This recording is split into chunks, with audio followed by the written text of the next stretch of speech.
하나님께서 우리를 사랑하셔서 우리에게 믿음이라는 가장 귀한 선물을 주셨습니다. 이 믿음으로 주와 동행하며 사람들이 경험할 수 없는 놀라운 능력과 기적을 체험하는 하루가 되길 기도합니다. 오늘은 사도행전 19장을 살펴보고 고린도전서 서론을 살펴보겠습니다. 12번째 바울의 세 번째 선교 여행, 에베소의 사역, 19장 8에서 10절, 주후 53에서 55년까지 바울이 회당에 들어가 석 달 동안 담대히 하나님 나라에 관하여 강론하며 권면함. 어떤 사람은 무리 앞에서 이 도를 비방하여 바울이 그들을 떠나 제자들을 따로 세우고 두란노 서원에서 날마다 강론함. 2해 동안 이같이 행함. 유대인이나 헬라인이나 다 주의 말씀을 듣더라. 예수의 이름을 사용한 마술사. 19장 11에서 16절. 하나님이 바울의 손으로 놀라운 능력을 행하게 하심.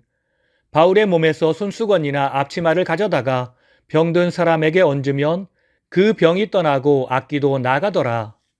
마술하는 어떤 유대인이 시험 삼아 악귀 들린 자들에게 주 예수의 이름을 불러 말함. 유대의 한 제사장 스게와의 7 아들도 그렇게 행함. 악귀, 내가 예수도 알고 바울도 알거니와 너희는 누구냐? 악귀 들린 사람이 그들에게 뛰어나와 눌러 이기니 그들이 상하여 벗은 몸으로 도망하니라. 마술을 포기함. 19장 17에서 20절. 에베소에 사는 사람들이 다 이 일로 두려워하여 주 예수의 이름을 높임. 마술을 행하던 많은 사람이 그 책을 모아 모든 사람 앞에서 불사름. 그 책값을 계산한 즉 은 5만이나 되더라. 주의 말씀이 힘이 있어 흥왕하여 세력을 얻으니라. 바울의 기대 19장 21에서 22절. 바울이 마게도냐와 아가야를 거쳐 예루살렘에 가기로 작정함. 바울, 내가 거기 갔다가 후에 로마도 보아야 하리라. 디모데와 에라스도 2 사람을 마게도냐로 보내고 자기는 아시아에 얼마 동안 더 있으니라. 이제 우리는 바울이 에베소에서 기록한 고린도 전서를 살펴보아야 합니다. 고린도 전서 서론. 고린도시. 2000년 전에 고린도라는 말을 듣고 가장 먼저 떠오르는 것은 매춘부였습니다. 고린도시에 있는 아프로디테 여신의 신전에는 1000명의 여사제 겸 성창들이 있었습니다. 또한 고린도는 국제적인 도시였습니다. 고린도는 인구 50만의 도시로서 아가야 지역의 로마 식민지의 수도였으며 상업 대도시였습니다. 거기에는 그리스인, 로마인, 야만인들 할 것 없이 모든 종족의 노예와 거주민들이 거주하고 있었고 온갖 종류의 상업이 번창하였으며 각종 종교들의 제의가 이루어졌습니다. 그곳은 허영의 도시였습니다. 그 허영의 도시 안에 하나님의 교회가 세워졌고 그 교회에 바울이 편지를 쓴 것입니다. 바울과 고린도의 접촉 및 교신. 바울이 고린도를 3번 방문하고 그곳에 있는 기독교인들에게 4통의 편지를 썼던 것으로 보입니다. 첫 번째 방문. 사도행전 18장 1에서 18절에 의하면 바울이 제2차 선교 여행 때 고린도에 교회를 세우고 약 2년간 그곳에서 활동하다가 수리아의 본거지로 돌아온 것을 알 수 있습니다. 이전의 편지. 바울은 제3차 선교 여행 시 에베소에 가서 3년간 목회한 일이 있었습니다. 그가 고린도에 첫 번째 편지를 쓴 곳이 바로 이 에베소입니다. 이것은 고린도전서 이전의 편지입니다. 고전 5장 9절. 내가 너희에게 쓴 편지에 음행하는 자들을 사귀지 말라 하였거니와. 두 번째 편지 고린도전서. 고린도 교인들은 바울에게 상당히 흡족한 답장을 보내왔는데 그 내용 가운데는 몇 가지 교회 문제들에 관해 그의 조언을 구하는 것도 있었습니다. 그 무렵 글로의 집 사람들이라 불려진 몇 사람이 고린도 교회의 분쟁과 부도덕의 발생 소식을 바울에게 전했습니다.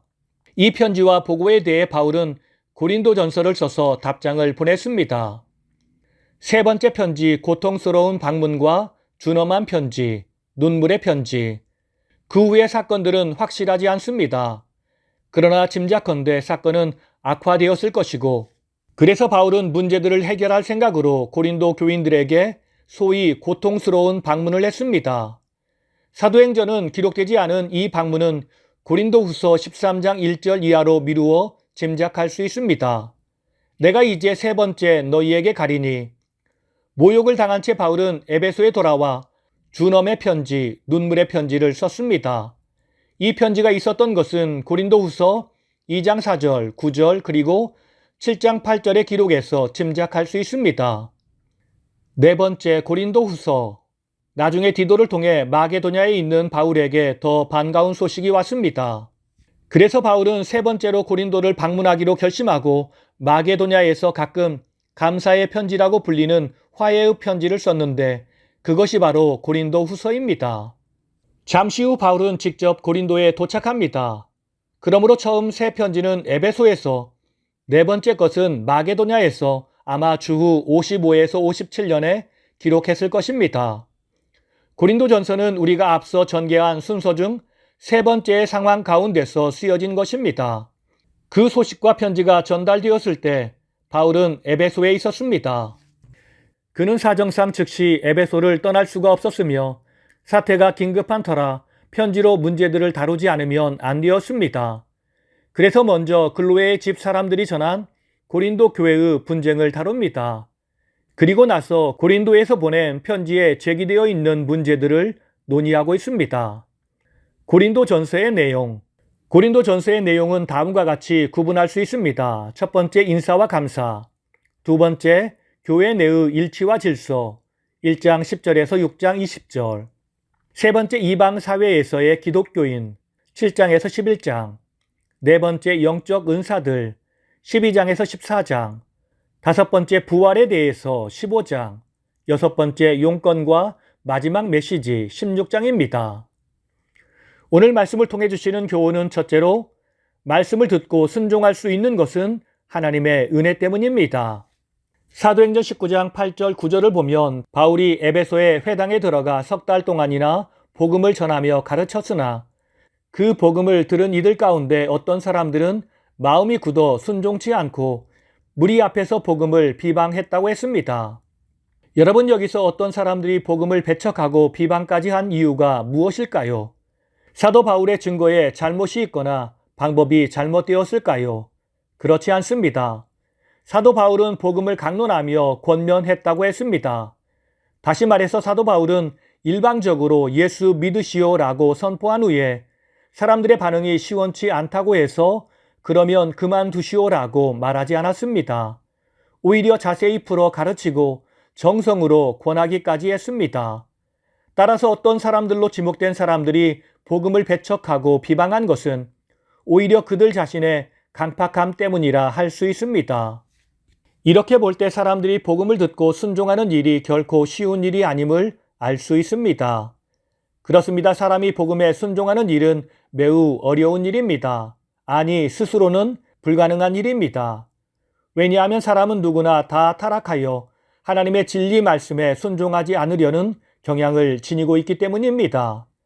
그러한 의미에서 사람이 복음을 듣고 영접하며 순종하는 것이야말로 하나님이 베푸신 최고의 기적이라 할 수 있습니다. 그렇습니다. 우리가 복음에 순종할 수 있는 것은 전적으로 하나님의 크신 은혜와 사랑 때문입니다. 하나님의 은혜와 사랑을 입은 사람만이 하나님의 진리의 복음에 응답할 수 있으며 순종할 수 있는 것입니다. 여러분은 십자가의 은혜와 성령님의 역사가 믿어지십니까? 그 은혜와 사랑으로 인해 오늘 우리의 삶에 감사와 찬양이 흘러 넘치고 있습니까? 이것이 주님이 우리에게 주신 가장 큰 은혜임을 기억하십시오. 그리고 주를 향한 감사와 찬양으로 어떠한 일을 당하여도 믿음으로 주와 동행하며 살아야 합니다. 바울은 그렇게 살았습니다. 어려운 현장에서도 자기의 모든 것을 들여 주의 복음을 전할 수 있었던 이유가 바로 그것 때문이었습니다. 다 함께 기도하시겠습니다. 우리를 진실로 사랑하셔서 우리에게 주를 향한 온전한 믿음을 주신 주님, 우리가 이 세상을 살아갈 때 믿음으로 반응하며 살게 하옵소서. 특별히 주의 말씀에 믿음으로 반응하며 주의 말씀에 순종하게 하시고 맡겨진 사명을 기쁨으로 끝까지 감당하는 우리 모두가 되게 하옵소서.